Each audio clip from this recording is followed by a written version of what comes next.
everybody, come on, फटाफट सब लोग आ जाओ। बड़ा ही अच्छा सा दिन है बिकॉज आज हमें जो हमने इतने दिनों से कर रहे थे chapter number 2 of companies act, we have to revise it in totality. ठीक है, सब लोगों ने किया हुआ है, सारे केस स्टडी, सारे एमसीक्यूज हमने कर लिए हैं और कल के टेस्ट के लिए हम लोग आज एक mega revision of section 3 to 22 करने वाले हैं। ठीक है, सेक्शन 3 to 22 का हम लोग मेगा रिवीजन करने वाले हैं, जिसे हम, या मेरे स्टूडेंट्स ने ही नाम दिया था कि हम इसको एक रास लीला बोलते हैं, कि हम लगातार बोलते जाते हैं बोलते जाते हैं बोलते जाते हैं और तुम लोग इसको सुनते रहोगे। ठीक है, माइंड क्या रहेगा रिवीजन करते वक्त कि जो भी मैम बोल रही हैं क्या हमें वो समझ आ गया है अच्छे से, क्या हमारे माइंड में वो फ्रेमवर्क चला गया है जिस फ्रेमवर्क से मैम हमें समझाना चाह रही है। अगर तुम्हें सारा लर्न भी नहीं है ना, सो इतनी घबराने की बात नहीं है कि ये लर्न नहीं है मुझे, बट अगर तुम मेरे साथ सारा समझ पा रहे हो कि हाँ मैम ने ये बोला, सो आई नो इट, मेरे नोट्स में यहाँ पर है, मेरी समरी बुक में यहाँ पर है। समरी बुक अपने पास जब भी रिवाइज करो जरूर रखो। ठीक है, अभी तो मैं तुम्हें यहाँ पर दिखाऊंगी समरी बुक। जिसने बुक्स नहीं ऑर्डर करी है कृपया करके ऑर्डर करें, जिसने कर ली है वो अपनी समरी बुक साथ लेकर बैठे। ठीक है, सो हम लोगों ने क्या करना है, chapter number 2 of companies act and of our books also. So chapter 1 की अगर हम बात करें, चैप्टर 1 क्या था, that was section 1 and section 2। Section 1 short title, commencement and applicability, और चैप्टर और सेक्शन नंबर 2 क्या था हमारा, डेफिनेशंस था, जिसमें सारी डेफिनेशंस जो थ्रू आउट हमें पढ़नी है वो आएंगी। फिर हमने स्टार्ट किया था chapter number 2। Good morning everybody, आ जाओ। फिर हमने किया था चैप्टर नंबर 2, और चैप्टर नंबर 2 में हमारे पास सेक्शंस कहां से कहां तक थे। हमारे पास सेक्शन थे 3 to 22 हमारे पास सेक्शंस आए थे, और इस पूरे ही चैप्टर को कंपनीज एक्ट ने डिवाइड नहीं किया है, हमने डिवाइड कर लिया है कितनी यूनिट्स में, 4 यूनिट्स में डिवाइड कर लिया है। कौन सी है हमारी चारों यूनिट्स बताओ।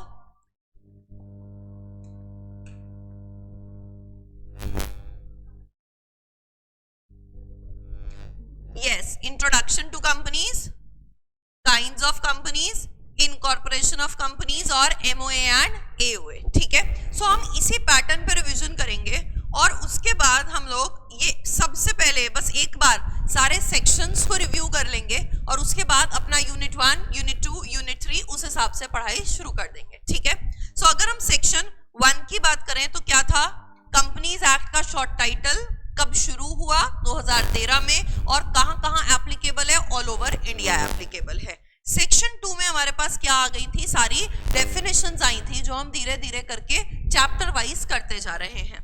ठीक है, जहां पर भी पढ़ते हो, प्रमोटर पढ़ा था 269, ऐसे ही 285, 268, ये सारे सेक्शन 2 में क्या दी हुई है, डेफिनेशंस दी हुई है, जो टाइम टू टाइम आती रहेंगी। फिर हमारा क्या स्टार्ट हो गया था, चैप्टर 2 स्टार्ट हो गया था कहां से, सेक्शन नंबर 3 से लेके 22 तक। तो अब हम इसको यहां से बनाना शुरू करेंगे। अगर तुम देख रहे हो रेड कलर में कौन सा है, section 3, 7, 9, 3 formation of the company, 7 incorporation of the company, 9 effects of incorporation of the company. जब इफेक्ट्स ऑफ इनकॉर्पोरेशन आते हैं 9th में, तो 10th में क्या आता है, effects of MOA and AOA. अच्छा मुझे बताओ सेक्शन 11 कौन सा था, सेक्शन 11 है ही नहीं। ठीक है, 3 और 7 के बीच में 3 सेक्शंस पुट इन करने हैं, 4, 5, 6, 4 MOA, 5 AOA, 6 act to override MOA AOA. ठीक है, 3 से भी एक सेक्शन निकला था 3A, कि जब लोग हमारे मेंबर्स मिनिमम रिक्वायर्ड से कम हो जाते हैं तो हमें क्या करना होता है। ये अभी हम डिटेल में यूनिट वाइज में करेंगे, अभी हम सिर्फ सेक्शंस को लर्न कर रहे हैं, सेक्शंस को प्ले कर रहे हैं। ठीक है, फिर सेक्शन 8 बीच में कौन सा था, सेक्शन 8 कंपनीज था। 10 से भी हमने एक सेक्शन निकाला था, 10 से कौन सा निकाला था, 10A, कि कब तुम अपना बिजनेस कमेंस कर सकते हो, जब INC 22 और INC 20A फिल करोगे। ठीक है, वो अभी करेंगे। सो ये वाले सारे सेक्शंस हमारे हो गए 1 done, 2, 3 formation formation, 3A minimum required, 4 MOA, 5 AOA, 6 Act to override MOA AOA, 7 incorporation, 8 not for profit, effects of incorporation, effects of MOA AOA and commencement of business. Done? पूरी लाइन क्लियर? उसके बाद अब यहां से निकालना करते हैं शुरू. यहां से शुरू होगा हमारा 4 से हम दो सेक्शंस को निकालते हैं. 4 की ऑल्टरेशन किस सेक्शन में होगी? 13. 4 + 9 13. AOA की ऑल्टरेशन किस सेक्शन में होगी? 14 में होगी. 13 में हो गया MOA ऑल्टर, 14 में हो गया AOA ऑल्टर. अब ऑल्टरेशंस हर कॉपी में लिखी जाएंगी सेक्शन नंबर 15 और अगर मेंबर्स मांगेंगे तो उन्हें दी जाएंगी on the requisite fees section number 17. ठीक है, क्लियर? यहां से हमारा एक क्लॉज भी निकलता था सेक्शन 4 से. कौन सा निकलता था? रजिस्टर्ड ऑफिस क्लॉज निकलता था. ये आ गया. ऑल्टरेशन से एक और सेक्शन निकलता था. कौन सा निकलता था? 16 क्या था? Rectification of name. Rectification of name जिसमें हमारा कंपलसरी नेम चेंज था. ठीक है, आज मैं सेक्शन 13 को भी ना और तुम्हारे लिए इजी बनाऊंगी कि इतना ज्यादा बोझ नहीं लेना है, क्योंकि बोझ नहीं है. ठीक है, सिर्फ हमारे अलग अलग क्लॉजेस की ऑल्टरेशन है. उसमें भी सिर्फ नेम क्लॉज और हमारा क्लॉज हमें बॉदर करता है और सिचुएशन क्लॉज को भी हम और इजीली अभी करेंगे. ठीक है, फिर ये एशन 18 to 22 बताओ. 18 conversion of company is already registered. 19 holdation, subsidiary company cannot hold shares in holding company. 20 documentation, service of documents. अगर ROC को देना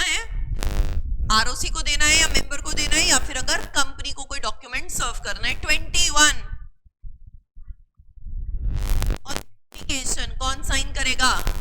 22 एग्जीक्यूशन, कौन को एग्जीक्यूट करेगा. तो ये हमारे कितने सेक्शंस आ गए? टोटल 22 सेक्शंस आ गए. राइट? सो अभी ये क्लास के एंड में तुम एक बार सारे 22 सेक्शंस लाइन वाइज लिखोगे. ऐसे चार्ट नहीं बनाओगे, लाइन वाइज लिखोगे कि क्या मुझे सारे आ गए हैं, क्या मैं अपने माइंड में चार्ट को फ्रेम कर पा रहा हूं और उसे नोट्स में यहाँ पर लिख पा रहा हूं अपने सारे सेक्शंस को. ठीक है, अभी नहीं. अब हमने इस चीज को कर लिया रिवाइज, सारे सेक्शंस को कर लिया रिवाइज. अब हम चलते हैं यहां पर. ध्यान से देखो, unit 1 is introduction to companies. इसमें हमारे पास कितनी बातें आई थी? इजी सा यूनिट है, चैप्टर को इजी पार्ट्स में बांटते चले जाते हैं. इजी सी यूनिट है इंट्रोडक्शन. इंट्रोडक्शन में हमारे पास क्या था?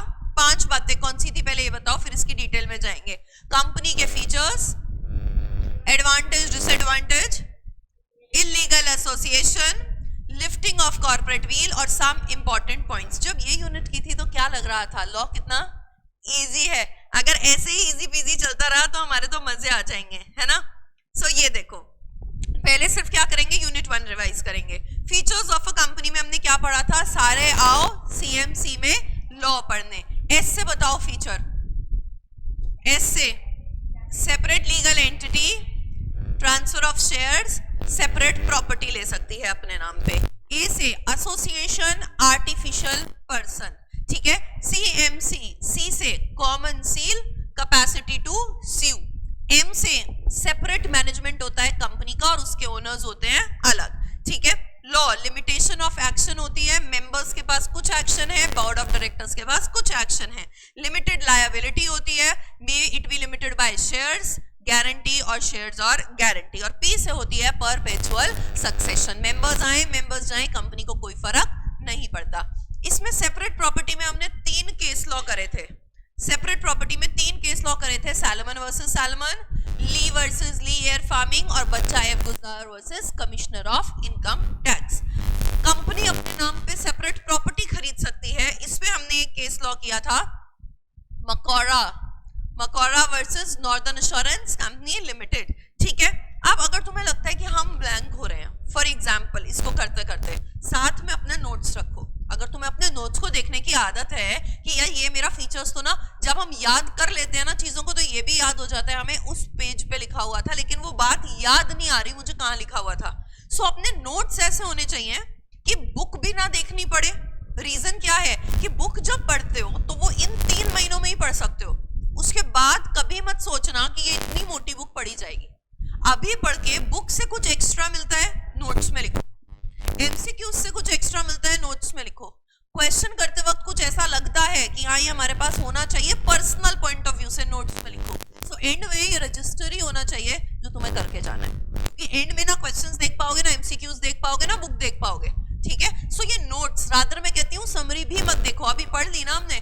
नोट्स ऐसे होने चाहिए जो तुम्हारे माइंड में 10, 15, 20 बार छप चुके हैं और हम बस वही देख रहे हैं और जा रहे हैं, हमने क्वेश्चंस प्रैक्टिस किए हुए हैं। सो ये नोटबुक में सब होना चाहिए। ये नहीं कि ये बुक में स्टार लगा देती हूँ, बुक में देख लूंगी। जो बुक में स्टार लगाओ, लेकिन उसे क्या कर लो, आके अपने पास नोट्स में जरूर लिख लो, ठीक है।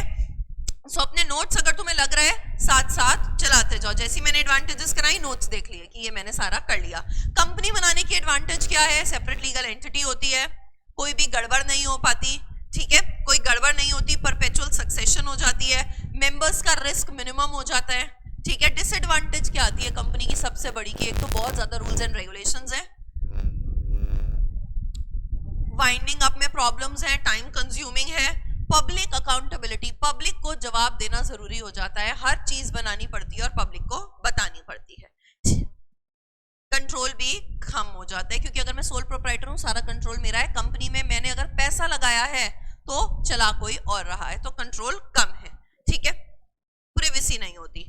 चलो जी, इलीगल एसोसिएशन हमने कैसे किया था? सेक्शन 464, मोर देन एसोसिएशन और partnership with more than 50 carrying out business for acquisition of gain and is not registered is illegal. Once illegal, always illegal. There is no turning back. ठीक है, अगर आपको illegal नहीं होना तो क्या करना है? रजिस्टर कराओ, 50 से ऊपर होने से पहले कराओ, इधर कंपनीज एक्ट में कराओ या किसी और एक्ट में कराओ। एक बार इलीगल हो गई तो कोई टर्निंग बैक नहीं होगी, पर्सनल लायबिलिटी आ जाएगी, सारे कॉन्ट्रैक्ट्स वॉइड एब इनिशियो हो जाते हैं, आप इनकेपेबल ऑफ कॉन्ट्रैक्टिंग हो जाते हो, आपकी टैक्स लायबिलिटी लेकिन फिर भी क्या करती है? एग्जिस्ट करती है। मैम कोई एक्सेप्शंस है क्या इलीगल के? केस स्टडी भी किए थे इससे हमने कि अगर सिंगल एचयूएफ काम कर रही है तो उसको बच्चा पैदा करने पे रोक नहीं लगाई जा सकती। आप कितने भी लोग बिना रजिस्ट्रेशन के काम करो, वैलिड रहेगा। लेकिन वहीं अगर एचयूएफ 2 हो जाती हैं तो हम वो 50 की काउंटिंग करते हैं, लेकिन उसमें से माइनर्स को एक्सक्लूड रखते हैं। सेकंड एक्सेप्शन क्या था हमारा? बॉडी ऑफ प्रोफेशनल्स भी काम कर सकते हैं 50 से ज्यादा बिना रजिस्ट्रेशन के, ठीक है। सो अब जब हम ये रिवाइज करते हैं एंड टाइम पे, सो हमें इससे रिलेटेड क्वेश्चंस नहीं करने हैं। हमें माइंड में है कि हाँ क्या केसेस हमने इससे रिलेटेड किए थे वही आएगा, मुझे पहले अपना प्रोविजन लिखना है, उसके बाद केस लिखना है और उसके बाद कंक्लूजन लिखना है, ठीक है। उसके बाद आया इंपॉर्टेंट पॉइंट्स। क्या कंपनी एक सिटीजन होती है? नो, कॉन्स्टिट्यूशन भी मना करता है और सिटीजनशिप एक्ट भी मना करता है। कंपनी का रेजिडेंशियल स्टेटस क्या होता है? उसका डोमिसाइल। क्या कंपनी किसी पार्टनरशिप फर्म में पार्टनर बन सकती है? यस, अगर उसका एमओए अलाउ करता है, ठीक है। कंपनी क्या किसी दूसरी कंपनी में मेंबर शेयर्स ले सकती है? हाँ ले सकती है। कंपनी क्या अपनी होल्डिंग कंपनी में शेयर्स ले सकती है? कभी कभी ले सकती है, ठीक है। कब कब ले सकती है? सेक्शन 19 क्या कहता है? इससे हर टॉपिक से केस स्टडी आ सकती है, ठीक है, हमने करी है सारी। उसमें बताओ, जब वो अगर सब्सिडरी लीगल रिप्रेजेंटेटिव है किसकी? होल्डिंग कंपनी के किसी मरे हुए मेंबर की, deceased member of the holding company की, अगर वो लीगल रिप्रेजेंटेटिव है, अगर वो होल्ड कर रही है shares as a trustee, company के शेयर्स होल्डिंग की उसने होल्ड किए हुए एज अ ट्रस्टी, इस पे केस स्टडी की थी श्री SRH वाली, अच्छे से उसको करनी है, ठीक है, तब होल्ड कर सकती है। या फिर अगर उसने शेयर्स होल्ड कर रखे हैं सब्सिडरी बनने से पहले, तो क्या उन शेयर्स को वो कंटिन्यू कर सकती है? यस, उन शेयर्स को वो कंटिन्यू कर सकती है। लेकिन यहां पर कंपनी को, सब्सिडरी को वोटिंग राइट्स नहीं मिलेंगे। क्लियर है? ये पॉइंट बिल्कुल क्लियर हो गया, ठीक है। यहां से हमारे 4 मार्क्स आराम से आ सकते हैं। सो हम यहाँ क्या लगा लेते हैं कि हमारे पास ये एक्सेप्शन स्टार आ गए। इलीगल एसोसिएशन से हमारे पास केस स्टडी, यहाँ से केस स्टडी। डायरेक्ट क्वेश्चन हम नहीं लिखते क्योंकि डायरेक्ट क्वेश्चन आएगा तो हमारे लिए तो बल्ले बल्ले है। केस स्टडी कैसे कहां से आ सकती है वो लिखते हैं। लिफ्टिंग ऑफ कॉर्पोरेट व्हील क्या था? इट मींस क्या था? It means ignoring, disregarding the regarding the corporate personality of the company and looking behind the real persons in control. ठीक है, कब कब व्हील को उठाया जा सकता है, कुछ सेक्शंस बोलते हैं और कुछ हमें जुडिशियल इंटरप्रिटेशंस भी बोलते हैं. Protection of revenue, determining the enemy character of the company, note साथ रखो अपने, फ्रॉड और इम्प्रॉपर कंडक्ट और वेलफेयर लेजिस्लेशन के लिए अगर उठाई जा रही है व्हील. ठीक है, सो ये सब हमारे पास कौन सी यूनिट आ गई, यूनिट 1, जिसमें कितनी बातें थी हमारे पास, 5 बातें थी. Giving you 2 minutes just to go through it. अपनी यूनिट को गो थ्रू करो, मैं फिर चलूंगी काइंड्स ऑफ कंपनीज पे. अपने नोट्स को गो थ्रू करो and this is the real time for you to give studies a lot of time. जब मैंने तुम्हें चैप्टर 2 करा दिया तो तुम्हारे हर एंगल से चैप्टर 2 कंप्लीट हो जाना चाहिए. बुक पढ़ लेनी चाहिए, क्वेश्चंस करे होने चाहिए, क्वेश्चंस में कुछ एक्स्ट्रा मिलता है तो नोट्स में आना चाहिए, एमसीक्यू में हमें कुछ एक्स्ट्रा मिला तो नोट्स में आना चाहिए, सब कुछ तुम्हारे नोट्स में आ जाए. गो थ्रू इट आराम से, फिर चलते हैं काइंड्स पे.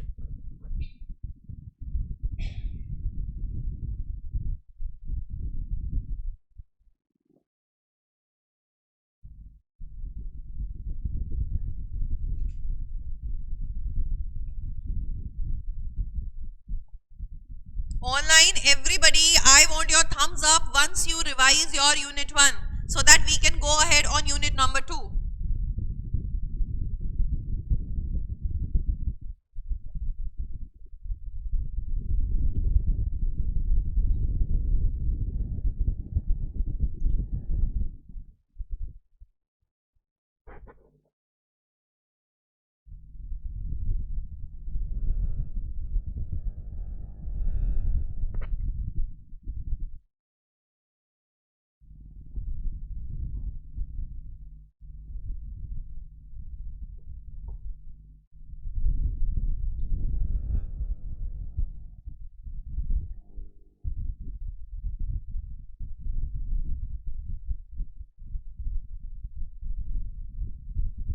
Unit 1.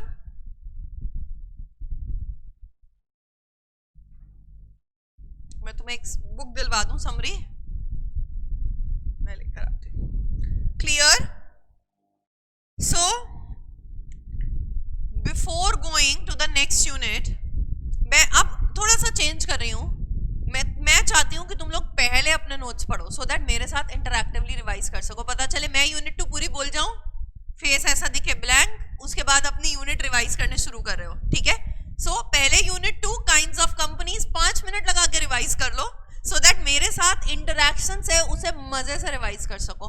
We have lot of time, don't worry about that. पूरा टाइम आज की क्लास का हमें रिवीजन पे ही निकालना है. सो यूनिट 2 को अच्छे से अपने नोट से एक बार स्क्रैम्बल करो, फिर मैं बोलूंगी तुम सुनना और उसको रिलेट करना. ठीक है.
Revise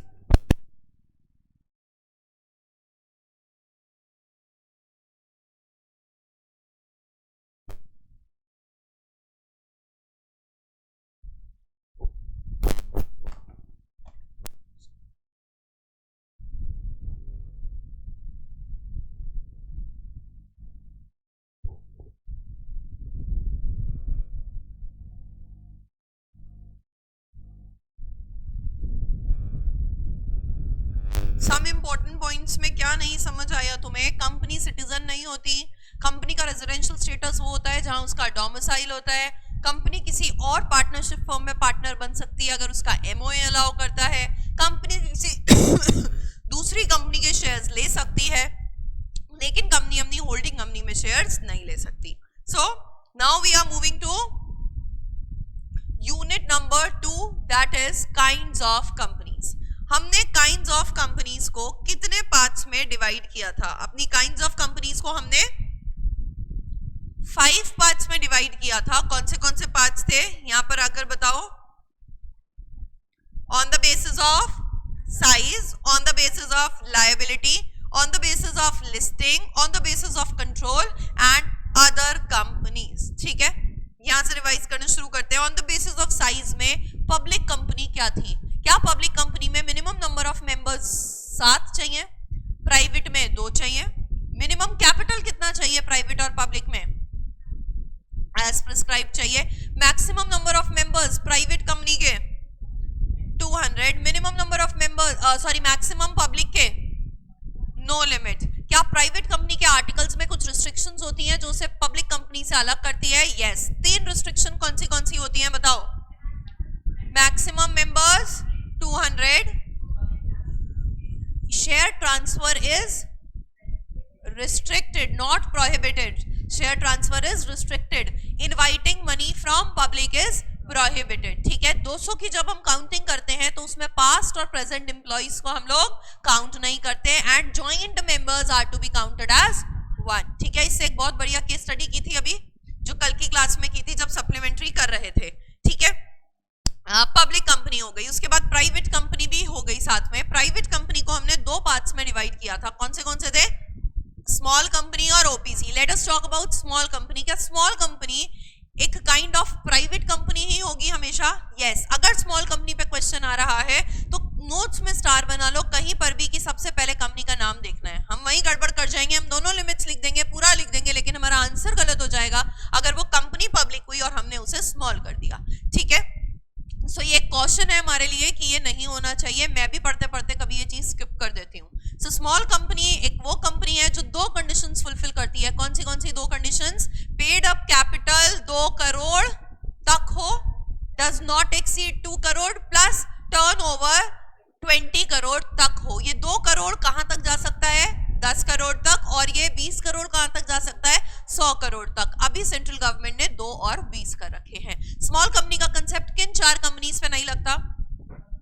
public, section 8, holding subsidiary या गवर्न्ड बाय स्पेशल एक्ट। ठीक है, आ जाते हैं हम लोग ओपीसी पर। 1 मैन कंपनी, इसमें एक सोल मेंबर होता है, एक नॉमिनी होता है। ठीक है, इन दोनों की क्वालिफिकेशन बताओ, क्या क्या चाहिए? क्या ये नेचुरल पर्सन होने चाहिए? क्या ये नेचुरल पर्सन होने चाहिए या कंपनी भी बन सकती है? नेचुरल पर्सन होने चाहिए। क्या ये सिटीजन होने चाहिए? क्या ये रेजिडेंट होने चाहिए? यस, ये रेजिडेंट होने चाहिए। And resident means for OPC now 120 days. ठीक है, और ये माइनर नहीं होने चाहिए। What is the concept of unique OPC? कि एक पर्सन एक ही ओपीसी में सोल मेंबर बन सकता है और किसी दूसरी एक ही ओपीसी में नॉमिनी बन सकता है। बाई चांस दूसरी कंपनी का नॉमिनी होने के कारण अगर वो वहां का सोल मेंबर बन जाता है तो उसे 182 डेज में डिसाइड करनी पड़ती है अपनी कंपनी। 2 रिस्ट्रिक्शंस लगाई गई हमारे ऊपर। कौन सी 2 रिस्ट्रिक्शंस लगाई गई? Non banking financial activities carry out नहीं कर सकते और इनकॉर्पोरेट या कन्वर्ट इनटू सेक्शन 8 नहीं हो सकते। ये हमारा ओपीसी था। ठीक है, क्लियर हुई बात। उसके बाद आता था on the basis of listing. Listed जो स्टॉक एक्सचेंज पे लिस्टेड है, जो अब सिर्फ पब्लिक कंपनीज होंगी। अनलिस्टेड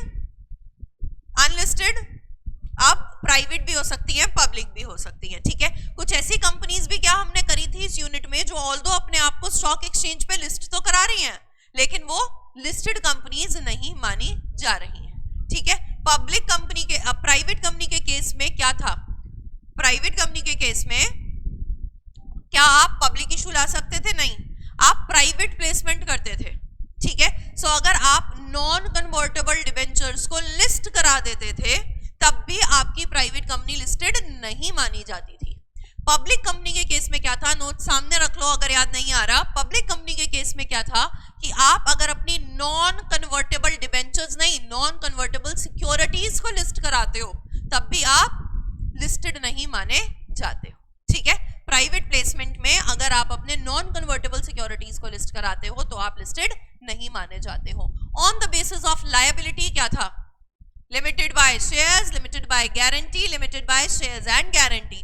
जब आप अपने आप को लिमिट कर देते हो unpaid amount of share capital पे तो लिमिटेड बाय शेयर्स, शेयर्स का पैसा ड्यूरिंग द लाइफ टाइम और वाइंडिंग अप कभी भी मंगाया जा सकता है, ठीक है।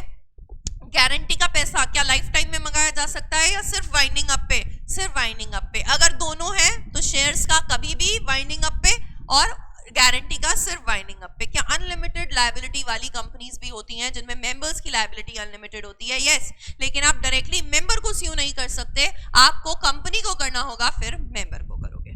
फिर आई थी हमारे पास holding company. Holding company, associate company और सब्सिडरी कंपनी।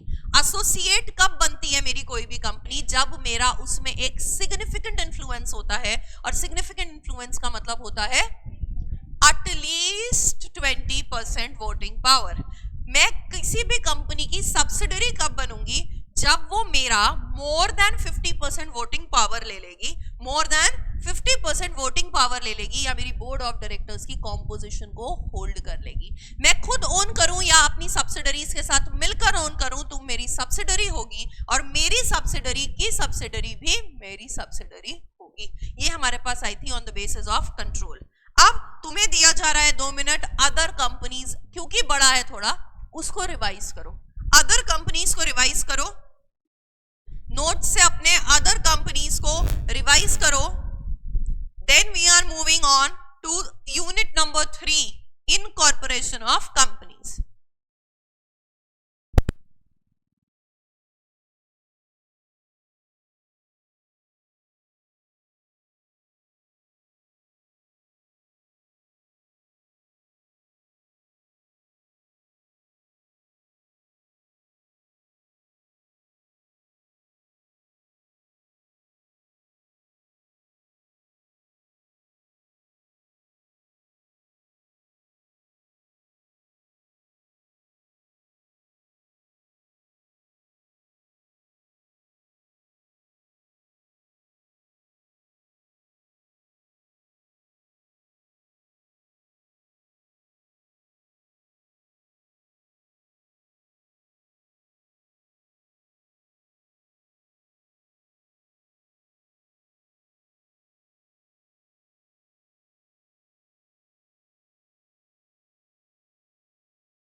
जी let us revise other companies.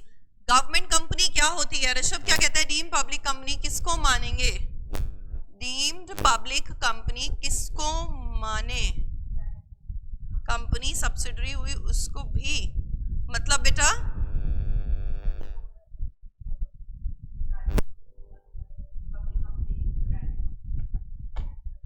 Public ने अगर किसी प्राइवेट को होल्ड कर रखा है तो ये प्राइवेट कंपनी अपनी रजिस्ट्रेशन से तो प्राइवेट ही रहेगी, ठीक है, लेकिन क्योंकि इसको पब्लिक ने होल्ड कर लिया है तो इस पे सेक्शंस लगने शुरू हो जाएंगे पब्लिक के, लेकिन बाय रजिस्ट्रेशन बाय आर्टिकल्स ये प्राइवेट ही रहेगी, तो हम मान लेंगे, ठीक है।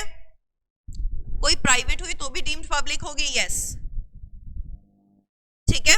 सो अब आ जाते हैं हम गवर्नमेंट कंपनी पे। गवर्नमेंट कंपनी क्या होती थी? जिसमें गवर्नमेंट 51% और मोर पेड अप कैपिटल होल्ड करती थी। अगर डीवीआर इशू कर रखे हैं तो वोटिंग पावर देखेंगे, नहीं कर रखे तो पेड अप कैपिटल देखेंगे। अब बताओ गवर्नमेंट कंपनी की सब्सिडरी क्या होती है? Deemed government company. Government company की सब्सिडरी क्या होती है? डीम्ड गवर्नमेंट कंपनी होती है। उसमें हम क्या देखते हैं? 51% देखते हैं, मोर देन 50% देखते हैं जब हमें सब्सिडरी बनानी होती है उसकी। मोर देन 50% देखते हैं, सिर्फ गवर्नमेंट में देखते हैं 51% और मोर, ठीक है। गवर्नमेंट के बाद हमारे पास आई foreign company outside India having a place of business in India. Nidhi company habit of thrift savings बनाने के लिए।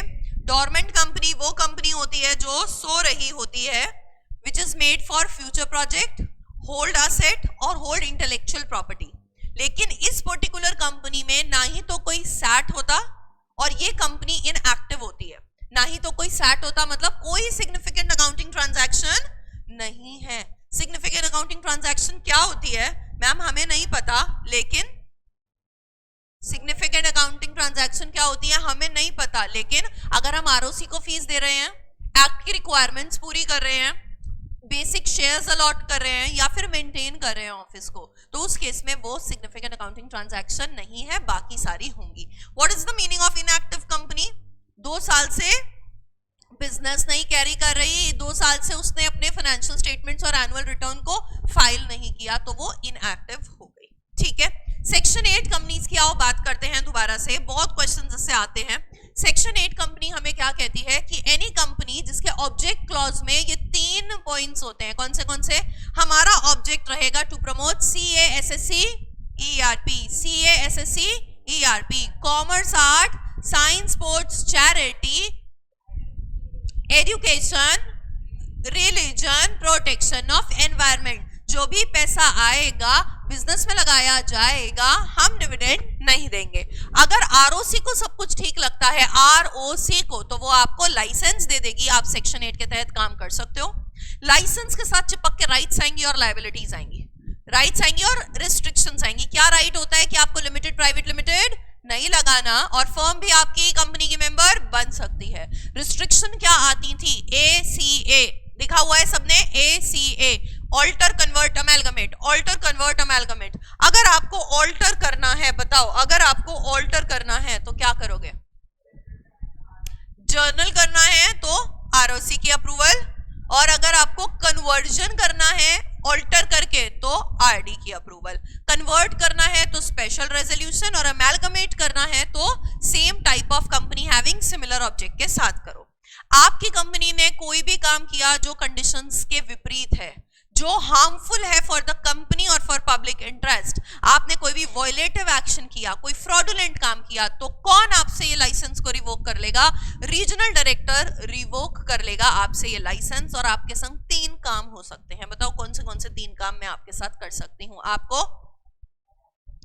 या तो मैं आपको सबसे पहले कन्वर्ट कर दूं किसी प्राइवेट पब्लिक कंपनी में, या मैं आपको किसी के साथ अमेलगमेट कर दूं जो कि सेक्शन 8 है, हैविंग सिमिलर ऑब्जेक्ट्स, ठीक है, या मैं आपकी वाइंडिंग अप करा दूं। अगर मैंने आपकी वाइंडिंग अप कराई और आपके पास कुछ सरप्लस असेट्स हुए तो वो मैं किसी और सेक्शन 8 को दे दूंगी, हैविंग सिमिलर ऑब्जेक्ट्स, या मैं इंसॉल्वेंसी एंड बैंकरप्सी फंड में डाल दूंगी, ठीक है। क्लियर है ये पॉइंट? तो ये हमारा हो गया सेक्शन 8 कंपनीज। अब हम चलते हैं अपनी यूनिट नंबर 3 पे। यूनिट नंबर 3 में आओ देखो मेरे पास क्या क्या बातें थी। पहले थी 2 P, PP कौन से थे हमारे? प्रमोटर्स और प्री इनकॉर्पोरेशन कॉन्ट्रैक्ट्स पीपी। फिर सेक्शन 3(3)A आया, सेक्शन 7 और 9 आया, रूल 25A और स्पाइस आया। इसको हमने किस तरीके से कर रखा है, अगर देखोगे, देखो ना कैसे कर रखा है, प्रमोटर और प्री इनकॉर्पोरेशन, ये 2 पी ले लिए, क्या ले लिया हमने, ये 2 पी ले लिए। फिर उसके बाद 3 कॉलम्स बनाए, कौन से 3 आए हमारे पास, 3(3)A, 7 एंड 9 स्पाइस और 25A। ठीक है, तो टोटल कितने टॉपिक्स हो गए, 2 2 2 2 2 2 2 2 8। प्रोमोटर्स प्री इनकॉर्पोरेशन, सुन रहे हो, promoters pre incorporation, 3(3)A, 7 9 25A और स्पाइस, 8 हो गए ना टोटल। तो 2 मिनट दो, 8 को रिवाइज करो। लर्न मत करना शुरू कर देना, इतना टाइम नहीं है मेरे पास, ठीक है। बस फटाफट रीडिंग ले लो एक यूनिट नंबर 3 की, सो दैट हम उसको मेरे साथ जब रिवाइज करो तो समझ आ पाए। तो चलिए लर्न करने लग गए, मैम टाइम ही नहीं दे रही हो लर्न करने का।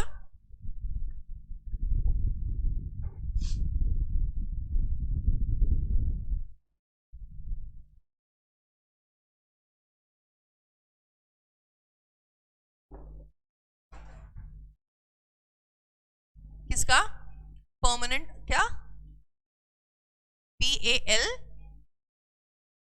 पामर। अच्छा, इसने ये डेफिनेशन दी थी, एक पर्सन का नाम है ये, पामर ने कहा था कि प्रमोटर ये होता है। According to Palmer promoter means Justice Marshall, ये लोगों के नाम हैं, ठीक है।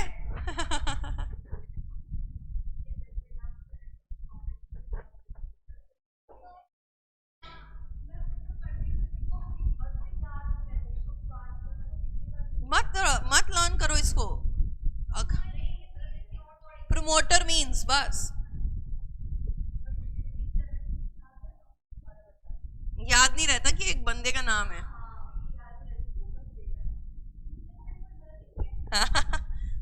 और मेरे को तुम समझ आ रहा था पैन पूछ रही है, पैन क्या है।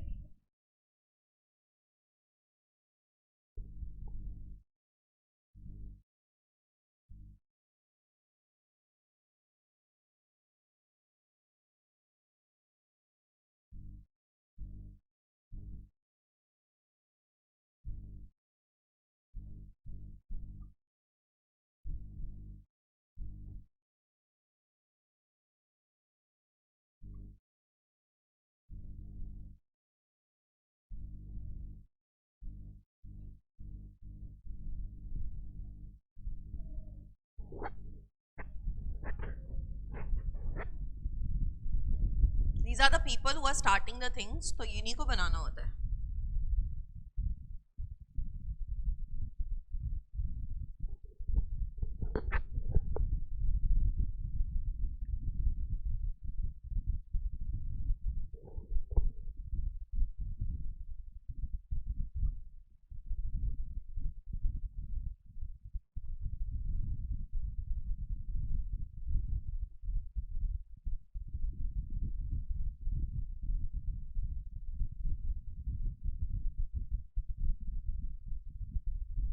RBI shuts down Paytm Payments Bank. He's crying, क्या होगा अब, sad for Paytm.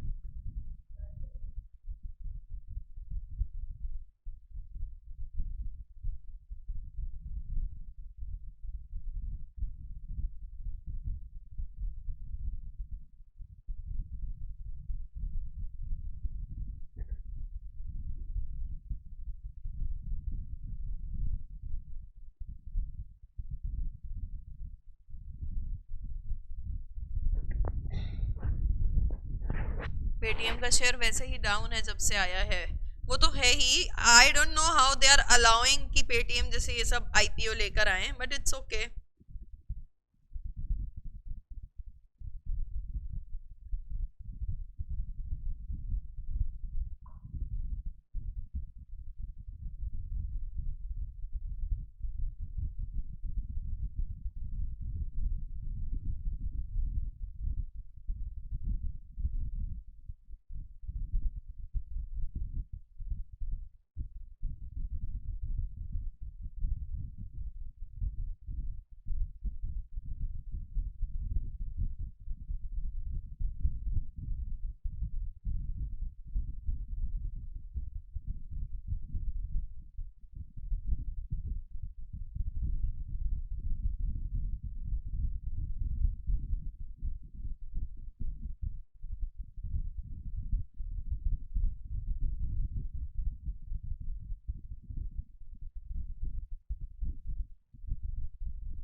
डन, कहां पहुंचे हो?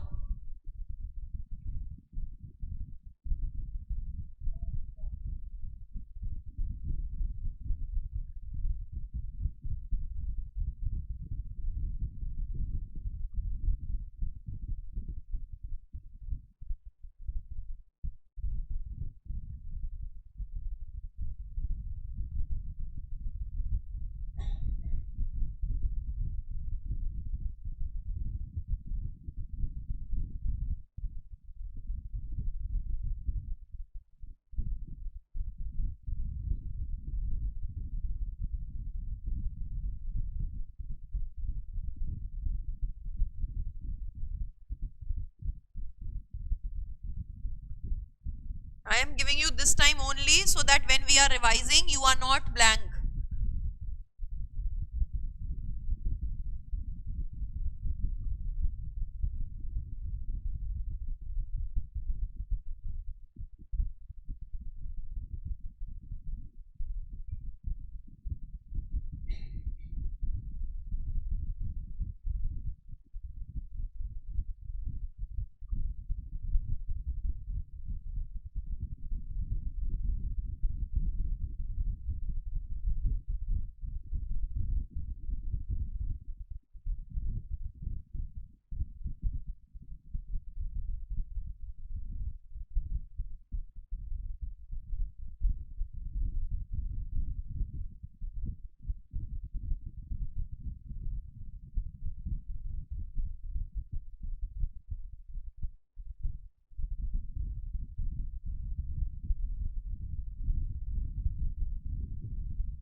चलो जी, enough time given, come with me. Who is a promoter? promoter की पे बात करते हैं सबसे पहले, ठीक है? promoter कौन होता है? सेक्शन 2 सबसेक्शन 69 क्या कहता है? अगर पेपर में ये आता है तो आपको एज इट इज ये लिख कर आना है. You can not use your own words when you are writing a section, ठीक है? Who is a promoter? Who is a promoter जिसका नाम प्रोस्पेक्टस में हो प्लस एनुअल रिटर्न में हो. और ये कल एमसीक्यू किया था ना, या तो एनुअल रिटर्न में हो या प्रोस्पेक्टस में हो, ठीक है? या उसके हिसाब से उसके कंट्रोल में डायरेक्टली या इनडायरेक्टली कंपनी वर्क कर रही हो, या उसकी एडवाइस, डायरेक्शंस और इंस्ट्रक्शंस से कंपनी चल रही हो, बोर्ड ऑफ डायरेक्टर्स एक्ट कर रहे हो, ठीक है? उसके बाद पोजीशन क्या होती है? ना एजेंट है, ना ट्रस्टी है, ना एम्प्लॉय है, फिड्यूशरी रिलेशनशिप होती है. क्या जो आता है काम करता है और चला जाता है प्रमोटर होता है? नहीं. पैसे लिए और चले गए, आप प्रमोटर नहीं है. फंक्शंस क्या क्या होते हैं प्रमोटर के? सबसे पहले आप आइडिया जनरेट करोगे, देखोगे कि आइडिया फालतू है, वेला है या सच में काम का है, फीजिबिलिटी स्टडी करोगे. खुद का स्टार्ट करूं या परचेज करूं, ये चीज देखोगे, ठीक है? उसके बाद कैपिटल इकट्ठा करोगे, एमओए एओए बनाओगे, अदर डॉक्यूमेंट्स को रेडी करोगे, और क्या क्या करोगे? सब्सक्राइबर्स इकट्ठे करोगे. सारा काम करके आप लोग डन करोगे. ड्यूटीज हैं, please promoter secret profit earn मत करना तो कंपनी को सबमिट करना, सारे फैक्ट्स डिस्क्लोज करना, और सच कंपनी को बोल देना. आपको रेम्यूनरेशन की अगर हम बात करें तो हम आपको या तो लमसम दे सकते हैं, आपको एक प्रॉपर्टी हायर रेट पे बेच सकते हैं, कमीशन दे सकते हैं जो शेयर्स बिकवाओगे, या आपको शेयर्स एट डिस्काउंट दे सकते हैं. चारों तरीके से हम आपको रेम्यूनरेशन दे सकते हैं. अगर एओए में लिख दिया कि प्रमोटर्स को कंपनी बनने के बाद रेम्यूनरेशन मिलेगी, तो क्या वो कंपनी पे बाइंडिंग होता है या कंपनी पे बाइंडिंग नहीं होता? कंपनी पे बाइंडिंग नहीं होता है, ठीक है? उसके बाद आता है प्री इनकॉर्पोरेशन कॉन्ट्रैक्ट. वो कॉन्ट्रैक्ट्स जो प्रमोटर्स ने किए हैं पे कंपनी बनने से पहले कंपनी के लिए कुछ राइट्स एक्वायर करने के लिए वो होते हैं प्री इनकॉर्पोरेशन कॉन्ट्रैक्ट्स। क्या ये कॉन्ट्रैक्ट्स रैटिफाई किए जा सकते हैं? नहीं। क्या करना पड़ेगा? तो मैम फ्रेश कॉन्ट्रैक्ट में एंटर हो जाओ, ठीक है। लेकिन कौन देख रहा था? स्पेशल रिलीफ एक्ट देख रहा था। उसने कहा कि अगर कंपनी के प्रमोटर्स एंटर हुए हैं कंपनी के पर्पस के लिए with in the scope of MOA AOA, company बनने के बाद अडॉप्ट कर लिया है और थर्ड पार्टी को कम्युनिकेट कर दिया है, तो कोई दिक्कत नहीं है। तो कोई दिक्कत नहीं है, कोई इशू नहीं है, अडॉप्ट हो सकता है। कंपनी ने अडॉप्ट कर लिया तो कौन लायबल? Company liable. अडॉप्ट नहीं किया तो कौन लायबल? Promoters liable. ये हमारा क्या था? प्री इनकॉर्पोरेशन कॉन्ट्रैक्ट था। सिंपल सा पीपी हो गया। सेक्शन 3 पे चलते हैं। 3 क्या था? कंपनी अगर फॉर्म करनी है तो प्राइवेट के लिए 2, पब्लिक के लिए 7, किसी भी लॉफुल काम करने के लिए आप कंपनी फॉर्म कर सकते हो। बस, हाँ बस। सेक्शन 3A क्या था? अगर आपके मिनिमम रिक्वायर्ड से कम चले जाते हैं तो आपको कितना टाइम दिया जाएगा? रिमेनिंग मेंबर्स 6 मंथ्स दिए जाएंगे कि आप वापस मिनिमम रिक्वायर्ड पे ले आओ। 6 महीने तक आप नहीं लाए, 6 महीने के बाद भी आप कॉन्ट्रैक्ट्स करते रहे तो वो कॉन्ट्रैक्ट्स जो 6 महीने के बाद किए जाएंगे उनके लिए रिमेनिंग मेंबर्स लायबल होंगे। और सिर्फ कौन से मेंबर्स लायबल होंगे? जिनको इस कमी के बारे में पता था, केस स्टडी की थी। इससे सेक्शन 3A से केस स्टडी आ सकती है। 10A से अभी कुछ नहीं आया है, अभी मैं 10A कराऊंगी तब भी वहां पर मार्क करवाऊंगी, ठीक है। 3 हो गया, 3A हो गया। चलते हैं सेक्शन 7 और सेक्शन 9 पे। कंपनी को इनकॉर्पोरेट करने के लिए क्या करना है? सबसे पहले नाम रिजर्व करा के आना है। कितने दिन तक नाम रिजर्व रहता है? नई कंपनी का 20 डेज तक, एग्जिस्टिंग कंपनी का 60 डेज तक। नई कंपनी का आप तो स्पाइस में ही डालोगे, ठीक है, लेकिन एग्जिस्टिंग कंपनी का नाम चेंज करना है तो रन में डालोगे। रिजर्व यूनिक नेम का एक वेब पेज होता है, वहां पर आप रिजर्व करवाओगे। नाम अवेलेबल हो गया। मुझे तो पहले से ही पता है, मैं लेजी हूं, मैं 20 डेज में नहीं करा सकता, तो 20 डेज खत्म होने से पहले 1000 रुपए दो, 20 दिन और मिल जाएंगे। वो अगले 20 दिन खत्म होने से पहले 2000 और दो और 20 दिन मिल जाएंगे, ठीक है। और अगर तुम्हें स्टार्टिंग से ही पता है कि यार 20 दिन तो कम है, 40 भी कम है, टोटल 60 दिन चाहिए, तो स्टार्टिंग में ही 20 दिन खत्म होने से पहले तुम 3000 पे कर दो, तुम्हें टोटल 60 दिन मिल जाएंगे, ठीक है।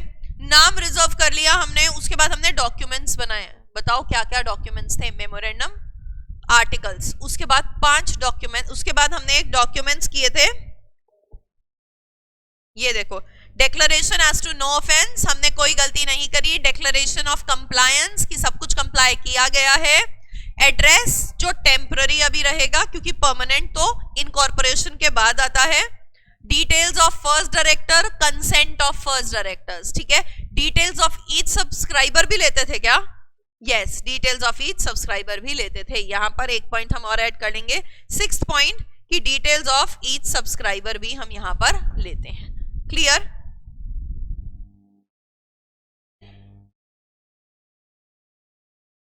हाँ, ये इसमें समरी में विल ऐड ना भी ऐड हुआ है, सारे सब्सक्राइबर्स की भी डिटेल्स हम ले लेंगे।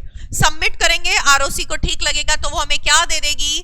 कंपनी का पहचान पत्र, जिसको हम क्या बोलते हैं? Certificate of incorporation. Section number 9, company को इनकॉर्पोरेट करने के बाद उसमें सारे फीचर्स डाल दोगे, सब कुछ प्रोवाइड कर दोगे, सारे फीचर्स आ जाते हैं, कॉर्पोरेट आइडेंटिटी नंबर हो जाता है, उसका अपना अलग वजूद हो जाता है, सारे काम वो अपने नाम पर कर सकती है। क्या वो इलीगल काम भी कर सकती है? अगर एमओए में अलाउड है तो इलीगल काम नहीं करेगी। क्या कभी भी उसके बर्थ डेट पर क्वेश्चन खड़ा किया जाएगा? नहीं। कंपनी गलत तरीके से बनी थी, इस पे तुम क्वेश्चन क्रिएट कर सकते हो, लेकिन कंपनी के बनने पे नहीं कर सकते। कंपनी तो अब बन गई, ठीक है, कंपनी तो अब बन चुकी है, लेकिन कंपनी को अगर तुमने गलत इंफॉर्मेशन देकर बनवाया है तो जिन भी लोगों ने डिक्लेरेशन दी थी उन सबकी लायबिलिटी आएगी। ट्रिब्यूनल जैसा चाहेगा वैसा ऑर्डर पास करेगा, चाहे तो वो वाइंड अप करा दे, चाहे तो वो मेंबर्स की लायबिलिटी अनलिमिटेड कर दे, चाहे तो वो नाम स्ट्राइक ऑफ करवा दे, जो मन आएगा ट्रिब्यूनल का वो वैसा करेगा। कंपनी लॉ का ट्रिब्यूनल कौन है? Basically NCLT, national company law tribunal, ठीक है। उसके बाद हमारे पास रूल 25A और स्पाइस जो है हम करते हैं अपने नोट से ही, यही दोनों बच गए ना अब? यही दोनों रह गए हमारे। अपने रूल्स निकालो। क्या कहता था? स्पाइस दो पार्ट्स थे। कौन से पार्ट ए, पार्ट बी। क्या पार्ट ए अलग भी सबमिट कर सकते हो नेम रिजर्वेशन का? उसमें कितने ऑप्शंस दिए जाते हैं? अगर अलग पार्ट ए सबमिट कर रहे हो तो कितने ऑप्शंस दिए जाते हैं? 2 ऑप्शंस दिए जाते हैं। लेकिन पार्ट ए और बी साथ सबमिट कर रहे हो तो कितने ऑप्शंस दिए जाते हैं?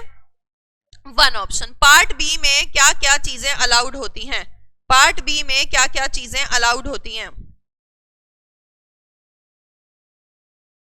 बताओ जी। पार्ट बी में क्या क्या चीजें मिल जाती हैं? क्या हमें इनकॉर्पोरेशन INC 32 आ जाता है हमारे पास? INC 32, yes. EMOA क्या होता है? INC 30, INC 33, EAOA INC 34, section 8 का MOA INC 13, AOA INC 31। 7 से ज्यादा सब्सक्राइबर्स हैं तो टेबल्स यूज करी जाएंगी क्योंकि फॉर्मेट में नहीं होता। पैन करना है अगर तुम्हें, डायरेक्टर्स का डिन अगर तुम्हें अलॉट करवाना है, GST का नंबर तुम लोगों को लेना है, तुम्हें इंश्योरेंस स्कीम में आना है, एम्प्लॉयज प्रोविडेंट फंड में लेना है, सारा काम। बैंक अकाउंट तक कौन खुलवा दे रहा है? तुम्हारा स्पाइस खुलवा दे रहा है। Lots of services are provided, lots of services are provided. उसके बाद जब सब कुछ तुम फिक्स कर देते हो तो प्री स्क्रूटनी करके फॉर्म को सबमिट करते हो। अगर कुछ भी गड़बड़ निकलती है या फॉर्म डिफेक्टिव निकलता है तो कितने चांस मिलते हैं? 3 चांस मिलते हैं। 15-15 दिन के 3 चांस मिलते हैं। लेकिन बताओ बच्चों कि टोटल डेज कितने होते हैं? टोटल डेज कितने होते हैं? 30 डेज टोटल होते हैं। ठीक है। कितने ऑथराइज्ड कैपिटल तक कोई भी रजिस्ट्रेशन की फीस नहीं लगेगी?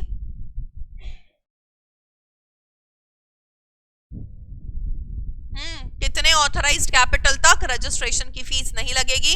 15 लाख तक रजिस्ट्रेशन की फीस नहीं लगेगी। What was rule 25A? क्या कहता था कि कंपनीज आप एक्टिव हो इस बात की टैगिंग करो। ठीक है।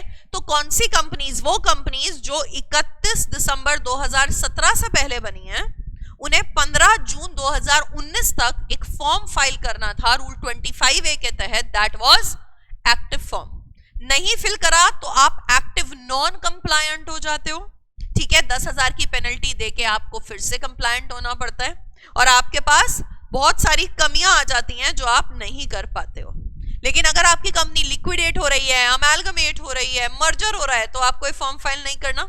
और अगर आपकी कंपनी ने क्या नहीं किया है, सबसे इंपॉर्टेंट पॉइंट था, फाइनेंशियल स्टेटमेंट्स और एनुअल रिटर्न या दोनों फाइल नहीं करे तो आप एक्टिव नहीं फिल कर सकते। लेकिन अगर मैनेजमेंट में डिस्प्यूट चल रहा है और इस बात के बारे में आरओसी को पता है तो आप कर पाओगे, तो आप कर पाओगे।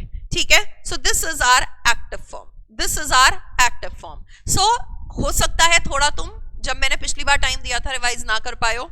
यूनिट नंबर 3 को दोबारा देखो। यूनिट नंबर 3 हमारी क्या कह रही है? यूनिट नंबर 3 हमारी कह रही है promoters pre incorporation 2, 3A 2, 7-9 2, rule 25A और स्पाइस 2। 8 टोटल पॉइंट्स हैं। It will take you time to learn, तभी तो 100 मार्क्स आएंगे। टाइम तो स्पेंड करना पड़ेगा ना इस पे, राइट? सो सबसे पहले अब क्या रिवाइज करना है? Just MOA।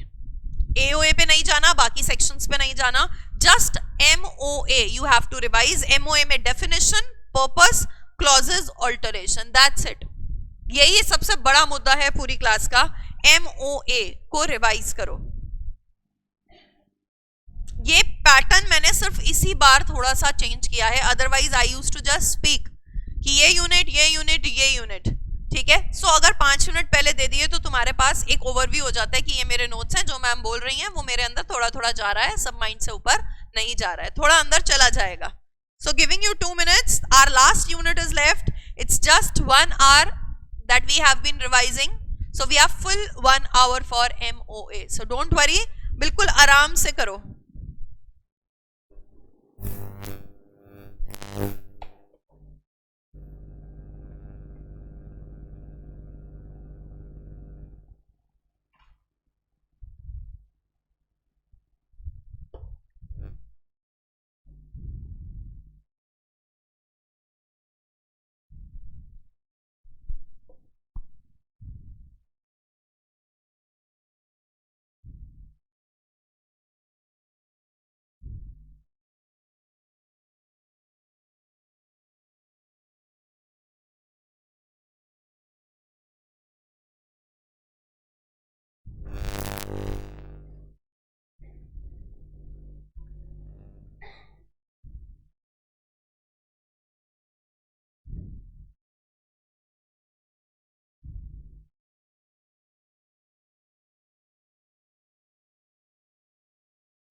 जी एमओए किया,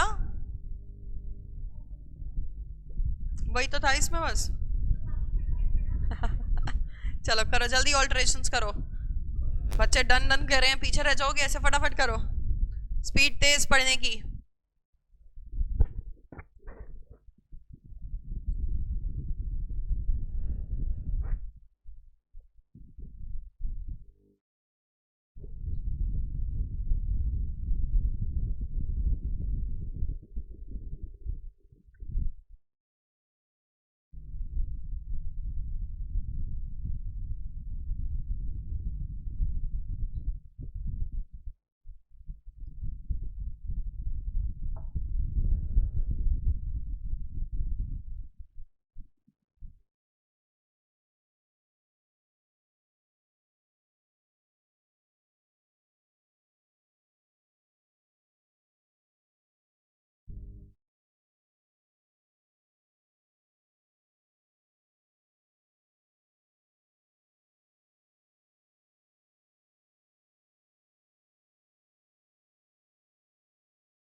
चलो जी, शैल वी स्टार्ट।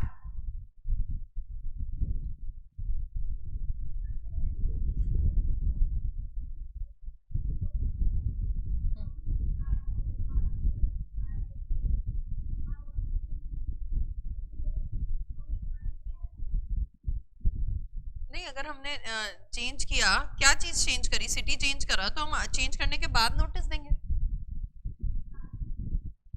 जब हो जाएगा तब देंगे, ठीक है। So now unit number 4 MOA and AOA, क्या कहता है हमें unit number 4 MOA and AOA. सबसे पहले बात करते हैं हम लोग एमओए की। एमओए क्या कह रहा है हमें, बताओ जरा। एमओए कहता है कि ये एक बेसिक डॉक्यूमेंट है जो कंपनी क्या कर सकती है और क्या नहीं वो बताता है। फंडामेंटल डॉक्यूमेंट कह लो, चार्टर ऑफ द कंपनी कह लो, कंपनी की पावर्स को डिफाइन और कन्फाइन करता है ऐसा कह लो। पब्लिक डॉक्यूमेंट है which is visible to everybody. Purpose क्या होता है कि हमें कंपनी से अगर हम डील कर रहे हैं तो पता चल जाए कि क्या कंपनी कर सकती है क्या नहीं कर सकती है, प्लस कितनी रिस्की कंपनी है, हम इसमें इन्वेस्ट करें या हम इसमें इन्वेस्ट ना करें। फॉर्मेट आता है टेबल ABCDE ऑफ शेड्यूल 1 जो हमें हेल्प करता है एमओए बनाने के लिए। Company limited by shares, by guarantee, by shares and guarantee, unlimited with no share capital, unlimited with share capital, ठीक है। क्लॉजेस कौन से आए थे, NOS CLS, NOS CLS क्या था, name clause, object clause, situation clause, capital clause, liability clause, subscription clause. नाम में क्या आएगा हमारे पास, नाम क्या है कंपनी का, लिमिटेड अगर पब्लिक है, प्राइवेट लिमिटेड अगर प्राइवेट है, ओपीसी में ब्रैकेट्स में ओबीसी आ जाएगा, निधि कंपनी में लिमिटेड आ जाएगा, और कौन सा है, गवर्नमेंट कंपनी में लिमिटेड आएगा चाहे वो प्राइवेट हो या पब्लिक, लेकिन अगर उसने एनुअल रिटर्न और फाइनेंशियल स्टेटमेंट्स कर रखे हैं तो कुछ करने की उसे जरूरत नहीं होगी। सिंपल सा पॉइंट एक ये है कि क्या नाम कभी भी undesirable, identical, offensive, emblems name के से अलग हो सकता है या नहीं हो सकता। आपको ना तो आइडेंटिकल नाम लेना, ना अनडिजायरेबल लेना, ना ऑफेंसिव लेना, ना ऐसा लेना जो एमनेम्स और नेम्स एक्ट मना करता है। इस पे एक बहुत ही बड़ा रूल था जो हमने किया था, रूल 8A 8B, जो आपको बताता है कि नेम कैसा होना चाहिए और कैसा नहीं होना चाहिए, राइट। कुछ वर्ड सिर्फ आप अप्रूवल ऑफ सेंट्रल गवर्नमेंट से ही ले सकते हो। आपका नाम अगर स्ट्राइक ऑफ कर दिया गया है तो 20 साल तक नहीं मिलेगा, और अगर लिक्विडेट हो गई है कंपनी तो अगले 2 साल तक नहीं मिलेगा। कुछ इलेक्टोरल ट्रस्ट यूज कर सकते हैं, ट्रस्ट वर्ड सिर्फ सेक्शन 8 कर सकती है। इलेक्टोरल ट्रस्ट आप इलेक्टोरल ट्रस्ट स्कीम के तहत यूज कर सकते हो अगर CBDT उसको नोटिफाई करे, और साथ में एक एफिडेविट देना है कि हमने स्कीम के तहत ही काम किया है, ठीक है। अगर एक्टिविटी में चेंज आ रहा है तो नाम में चेंज आपको कितने महीने में रिफ्लेक्ट करना है, 6 महीने में। अगर आप किसी का ट्रेडमार्क यूज कर रहे हो तो क्या उसकी कंसेंट भी लेनी है, यस लेनी है। सिचुएशन क्लॉज में MOA में सिर्फ और सिर्फ क्या लिखा जाता है, स्टेट लिखा जाता है। Section 12 is registered office clause, और इसमें आपको 4 मार्क्स तक के लिए नोट आ सकता है, तो हम रेडी होने चाहिए। ये एक फिजिकल जगह होती है जहां पर कंपनी से सारी कम्युनिकेशन होती है, सारे नोटिसेस, सारे इंस्पेक्शंस, सारे लेटर्स, सारी इन्वेस्टिगेशन सब यहीं से होती है। किस कोर्ट में हमारा केस लगेगा यानी जुरिस्डिक्शन यहां से पता चलता है, डोमिसाइल यहां से पता चलता है। क्या हेड ऑफिस और रजिस्टर्ड ऑफिस अलग अलग हो सकते हैं। हेड ऑफिस बदल रहे हो तो सिर्फ बोर्ड रेजोल्यूशन लगेगा, ये हम कर आए थे, क्वेश्चन आया था हमारे पास, राइट।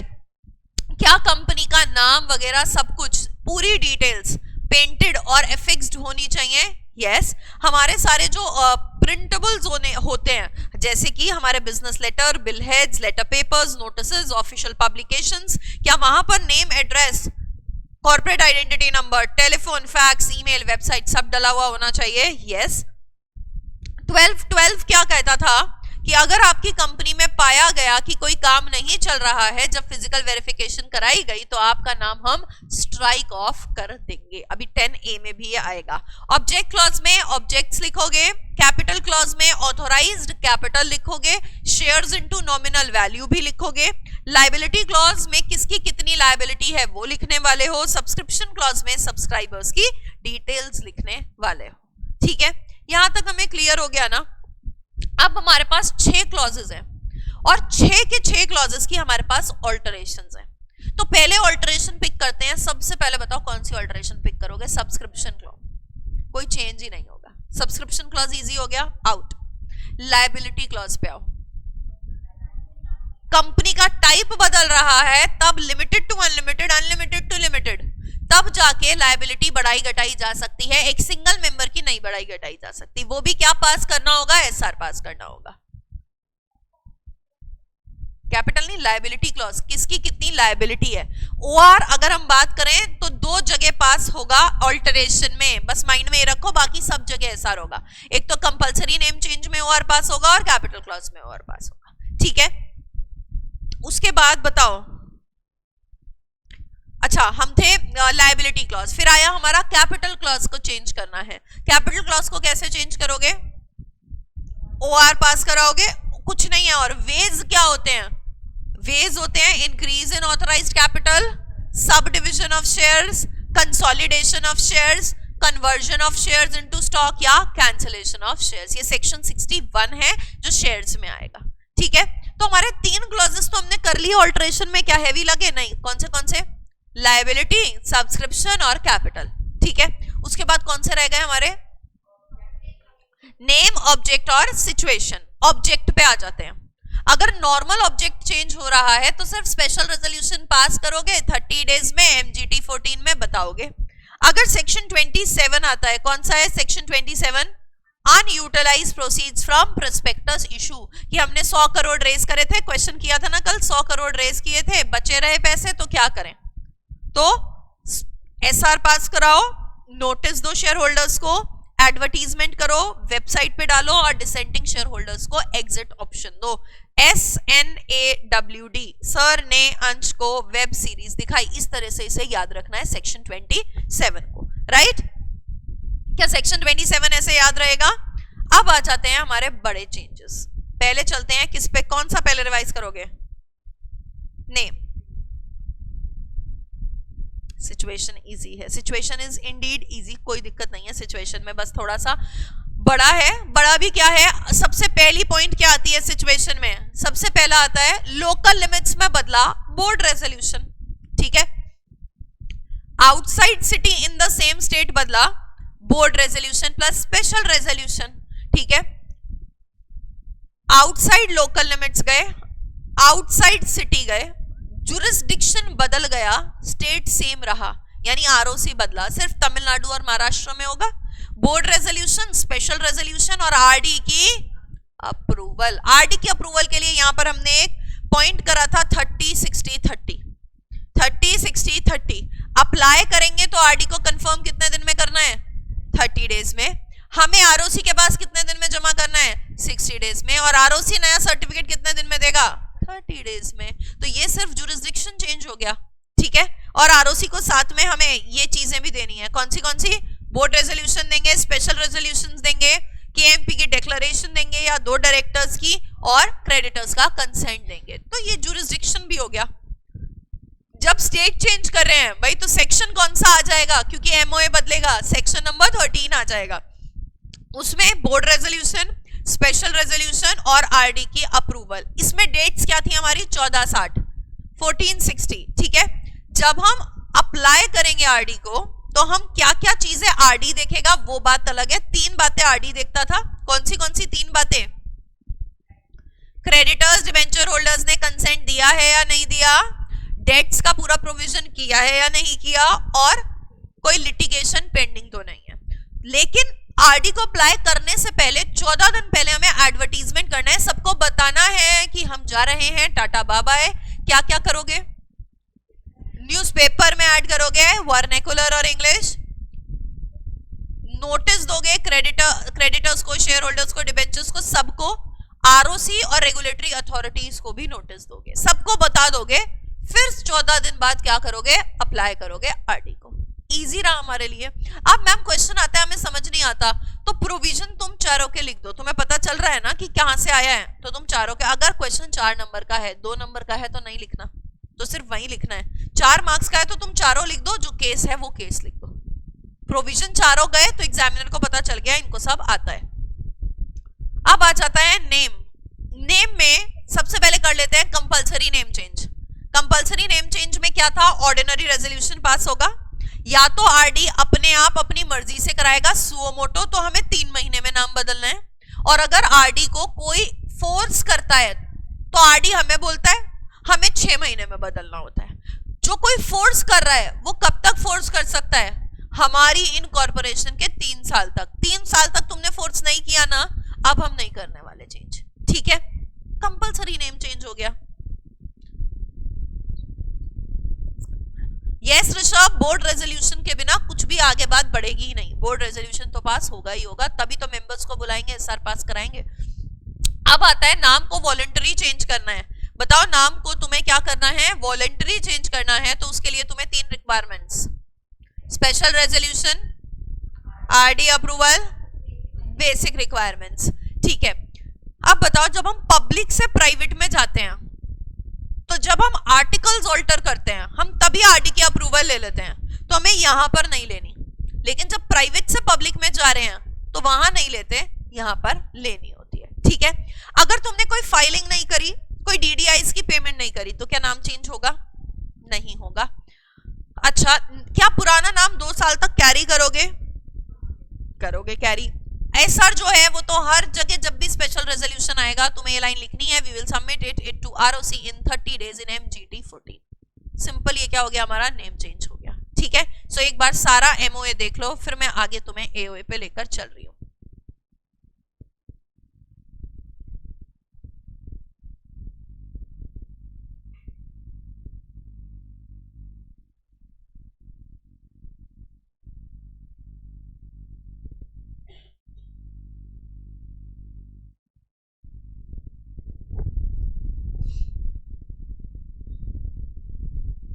एमओए का फॉर्मेट हो गया, क्लॉजेस हो गए, रूल हो गया, सारी ऑल्टरेशन आ गई, नेम चेंज आ गया, सिचुएशन चेंज आ गया, ऑब्जेक्ट, लायबिलिटी, कैपिटल, सब्सक्रिप्शन और नॉमिनेशन क्लॉज कैसे चेंज होता है? क्या हो सकता है? हाँ हो सकता है, लेकिन क्या उसमें चेंज आता है तो सेक्शन 13 लगता है या नहीं लगता? नहीं लगता। सो एवरीबॉडी, सबको समझ आ गया? थम्स अप मिल सकती है। आगे के सेक्शंस पर चलें। एक पेज के हमारे सेक्शंस रह गए सिर्फ, कौन से ये सारे के सारे हमारे इस एक पेज में ही कवर हो जाएंगे। हाँ जी बताओ, AOA में क्या होता है सेक्शन नंबर 5 में? क्या इंटरनल मैनेजमेंट, क्या ऑफिसर्स की पावर्स, क्या बायलॉज दिखाए जाते हैं? Yes ma'am. क्या टेबल E तक तो ऊपर हो गई थी, F G H I J होती हैं? Yes ma'am. Shares, guarantee and shares, guarantee unlimited with share capital, unlimited without share capital. Alter कैसे करोगे आर्टिकल्स को? आर्टिकल्स को ऑल्टर करना है। सेक्शन 14 क्या रूल्स लगेंगे? देखो अपने नोट्स देखो, कोई दिक्कत की तो बात ही नहीं है। ऑल्टर कर रहे हैं 14 में। एक ही चीज करनी है बाबा, सिर्फ एक चीज चाहिए ऑल्टर करने के लिए आर्टिकल्स को, स्पेशल रेजोल्यूशन, बस। लेकिन जब ऑल्टर कर रहे हो तो बहुत सारी बातें ध्यान रखोगे। क्या बातें ध्यान रखोगे ऑल्टर करते वक्त? कि ऐसी ऑल्टरेशन ना हो जाए जो MOA के अगेंस्ट है, ऐसी ऑल्टरेशन ना हो जाए जो एक्ट के अगेंस्ट है, ऐसी ऑल्टरेशन ना हो जाए जो कोर्ट के अगेंस्ट है, ऐसी ऑल्टरेशन ना हो जाए जो इलीगल कुछ काम करने पे आ जाए, ऐसी ऑल्टरेशन ना हो जाए कि माइनॉरिटी को और दबा दिया जाए। सो ऑल्टरेशन सब कुछ ध्यान में रखते हुए करोगे, ठीक है? क्या एंट्रेंच कर सकते हो तुम अपने आर्टिकल्स को? कब कर सकते हो? क्या फॉर्मेशन पे भी कर सकते हो और बाद में भी कर सकते हो? यस। बाद में करोगे तो क्या क्या करना पड़ेगा? प्राइवेट कंपनी को यूनैनिमस कंसेंट चाहिएगी और पब्लिक कंपनी को स्पेशल रेजोल्यूशन चाहिएगा। बताओ सेक्शन 10 क्या था? Effects of MOA। क्या इफेक्ट होता है MOA जब रजिस्टर हो जाते हैं? Company is bound to members, members are bound to company, members are bound inter se via company but company is not bound to। Case laws 3-4 आए थे कि लिख दिया गया कि ये हमेशा के लिए लॉ ऑफिसर रहेगा, सिर्फ मिसकंडक्ट पे हटाया जा पाएगा, लेकिन फिर भी कंपनी ने हटा दिया तो क्या कंपनी वैलिड है हटाना उसका? यस, क्योंकि कंपनी आउटसाइडर्स पे बाइंडिंग नहीं होती, ठीक है? सेक्शन 10 हो गया। ऑल्टरेशन हर कॉपी में लिखी जाएगी। एक्ट ओवरराइड करेगा MOA AOA को। कन्वर्जन के लिए 4 बातें करी थी। कौन सी 4 बातें थी? 4 बॉक्सेस बनाए थे कन्वर्जन के लिए हमने। ऑल्टर करो MOA AOA, ROC को अप्लाई करो, फ्रेश सर्टिफिकेट पाओ और डेट्स अफेक्ट नहीं होंगे, ठीक है? लास्ट पे आ जाते हैं। सर्विस ऑफ डॉक्यूमेंट्स यानी डॉक्यूमेंटेशन, ऑथेंटिकेशन, एग्जीक्यूशन। लास्ट वाली पूरी दिख रही है line? Documentation, authentication, execution. Documentation पे आते हैं सबसे पहले। अगर हमें किसको देना है? ऑफिसर या कंपनी को देना है तो कितने हमारे पास ऑप्शंस हैं? 5 ऑप्शंस है। Registered, speed, courier, leaving at office या इलेक्ट्रॉनिक मींस। लेकिन अगर हमें ROC को देना है या मेंबर को देना है तो पोस्ट भी ऐड हो जाती है।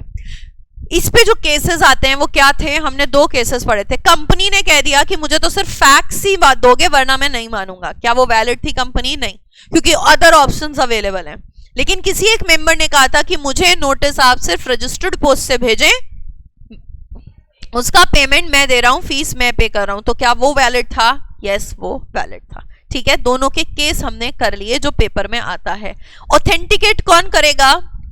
KMP करेगा या फिर ऑफिसर और employ as authorised by board करेगा। एग्जीक्यूशन जो करनी होती है कौन करता है? अगर कॉमन सील होती है तो उसके साथ ऑथराइज्ड अथॉरिटी कर लेती है, अटॉर्नी कर लेती है। नहीं होती तो 2 डायरेक्टर्स करते हैं या फिर डायरेक्टर प्लस सेक्रेटरी करता है, ठीक है? ये हमारे 22 सेक्शंस का कंप्लीशन हो गया। मैम जैसे ही MOA का पार्ट खत्म होता है उसके बाद तो कुछ सेक्शन एज सच रह ही नहीं जाते। ये देखो ना तुम, यहां पर जो हमने किया हुआ है MOA भारी पड़ता है हम पे, ठीक है? MOA क्या पड़ा? भारी पड़ा। सारे हमने क्लॉजेस करे, ऑल्टरेशन करी, माइंड थक गया। AOA में कुछ था ही नहीं। और ये सारे सेक्शंस तो सिंपल रीड करके भी चले जाओगे तो कोई इशू नहीं है। एक सेक्शन दिख रहा है मुझे 10A, 10A में क्या था? Commencement of business. क्या था कमेंसमेंट ऑफ बिजनेस? कोई भी बिजनेस नहीं कमेंस होगा या बोरोइंग पावर्स आप एक्सरसाइज नहीं कर सकते जब तक आप INC 20A plus INC 22 submit नहीं करते। INC 20A क्या कहता था? कितने दिन में पे करने हैं? 180 डेज में। Very good. ये डिक्लेरेशन देनी है कि 180 डेज में जो सारे सब्सक्राइबर्स थे उन्होंने सारी पेमेंट कर दी है। प्लस 22 क्या कहता था? Verification of registered office. अगर हो गई है ठीक, नहीं तो आपका नाम हम क्या कर देंगे? स्ट्राइक ऑफ कर देंगे। ठीक है। सो दीज आर 22 सेक्शंस और हमने इसको बड़े ही प्यारे तरीके से कंप्लीट कर लिया। अब अपने आप भी तो करोगे, कुछ क्वेश्चंस करेंगे मैम, MCQ करेंगे, साथ साथ नोट्स को पढ़ते रहो। पूरा सेक्शन मम्मी को, पापा को, बहन को, भाई को सुनाते रहो। ठीक है। एक सेक्शन किया, सुना दिया। When you repeat it in your words तो वो सेक्शन अंदर जाते रहते हैं कि मम्मी सेक्शन 5 कहता है AOA होता है, इंटरनल रूल्स एंड रेगुलेशंस होते हैं। धीरे धीरे उनको भी आने लग जाएगी। लो तो ट्राई करो, स्पीक। बहन को सिखा दो, किसी को भी, उनको कोई मतलब नहीं हो, कहेंगे पागल है बोल रहा है, कोई बात नहीं बोलने दो। हम जितना बोलेंगे हमें वो चीजें उतनी बैठ जाएंगी। और जब सेक्शन कर रहे हो यार, इससे रिलेटेड क्या क्या केस कर रहे थे, क्या क्या केस के कॉम्बिनेशंस बन रहे थे, मुझे क्या क्या लिखना है, और ये MOA यानी ये वाले सेक्शंस पे वर्क अभी कर लो, बिकॉज नेक्स्ट वीक हमारा प्रोस्पेक्टस खत्म हो जाएगा। नेक्स्ट वीक बेसिकली प्रोस्पेक्टस होगा और मैं सैटरडे को प्रोस्पेक्टस का रिवीजन करा दूंगी। क्योंकि अब क्या होगा, एक वीक में या तो एक चैप्टर हो रहा है, 6 क्लासेस होती हैं एक वीक में, या तो एक चैप्टर हो रहा है या कभी कभी 2 चैप्टर हो रहे हैं, तो वो जल्दी जल्दी खत्म होगा। सिर्फ शेयर्स एक ऐसा चैप्टर आएगा जो फिर हमारी 7, 8, 10 क्लास लेके जाएगा। बाकी अब चैप्टर्स जल्दी फिनिश होंगे। सो इस चैप्टर को अपने पे ग्रिप बना लो। मम्मी एक चांटा मारेंगी, क्या बक रही है मैम, डांट के भगा देते हैं। ट्राई किया है तुमने? डांट के भगा देते हैं।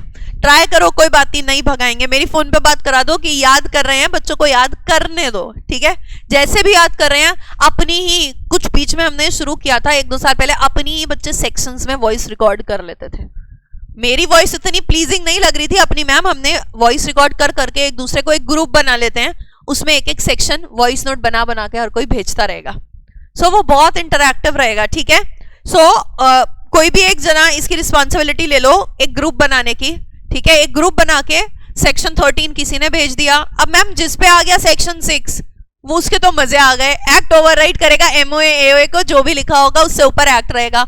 जिसके पास सेक्शन 13 आ गया वो तो बोलता बोलता परेशान हो जाएगा। सो उसमें अलग अलग क्लॉज दे देंगे। सबको सुनना है, बताना है उसने सही किया है या नहीं किया है। सो हम इसको एक हैप्पीली इंटरैक्टिव सेशन, वैसे भी तो व्हाट्सएप पे वॉइस नोट बना के भेजते रहते हैं ना। अब होगा क्या, ग्रुप बन गया, उसके कुछ दिनों बाद यार इस ग्रुप को म्यूट कर देते हैं, बहुत वॉइस नोट आते हैं इस ग्रुप पे। ठीक है। कुछ मजे की बात नहीं है, म्यूट कर दिया फॉर एवर। ठीक है। वॉइस नोट आ रहे हैं जो 5-6 बच्चे इंटरैक्टिव रहते हैं, बाकी सब क्या करते हैं, ग्रुप से एग्जिट। लेकिन जो भी उस ग्रुप में रह गया, ठीक है, वो अगर डेली हम 2-3 सेक्शंस कर रहे हैं बोल के, और मैं फालतू बात नहीं सुनूंगी, जिसने फालतू बात करी उसको एग्जिट कर दूंगी। ठीक है। क्योंकि ऑब्वियसली अगर कोई वॉइस नोट आ रहा है, मान लो कोई वॉइस नोट पलक ने भेजा, मैंने सुना कि हाँ इसको सेक्शन आ गया है, तुम सब भी उसके सेक्शन को सुन रहे हो, तो तुम्हारे माइंड में भी जा रहा है। अपना एक सेक्शन अपने आप से बोलकर वहां पर भेजो, इट विल एनहांस। और उस वॉइस नोट को सुनो जरूर। इफ यू आर कॉन्सेंट्रेटेड और डेडिकेटेड हो तो वो वॉइस नोट जरूर करोगे। ठीक है। Nice idea. चलो गर्ल्स को तो नाइस आइडिया लग ही रहा है। हाँ जी बॉयज, नाइस आइडिया है। टफ टफ सेक्शंस हम रिसाइट करने को देंगे बॉयज को, कि आपको रिसाइट करके भेजने होंगे, लर्न करके। हाँ चलो लग रहा है सबको। ठीक है। सो आई विल डू इट। कुछ बच्चों को मैं ऐड कर दूंगी, फिर बाकियों को कुछ लिंक होता है ग्रुप का, भेज देते हैं, आप अपने आप ज्वाइन कर लेते हो। कुछ ऐसा नया आया है अब। ठीक है। सो ये हम बनाते हैं और अब मंडे से हम लोग प्रोस्पेक्टस करेंगे। कल तुम्हारा इस चैप्टर का टेस्ट है, may be after your tax class. ठीक है। सो टेस्ट अच्छे से देना है, उसको सबमिट करना है, और उसके बाद मैं तुम्हें पूरा वीक लगेगा टेस्ट चेकिंग में। नेक्स्ट टेस्ट से पहले तुम्हें वो टेस्ट चेक करके दे दूंगी। ठीक है। सो अब मिलते हैं, मुझे ऐड कर दीजिएगा। ठीक है, कर लूंगी तुम्हें ऐड, सबको कर लूंगी। ठीक है। जितने मेरे को पता है सबको कर लूंगी, बाकी लोगों को एक लिंक बना दूंगी, एक दूसरे से शेयर करके ग्रुप में ऐड हो जाना। ठीक है। सब मिलते हैं मंडे की क्लास में। All the best for tomorrow's test. See you, bye bye.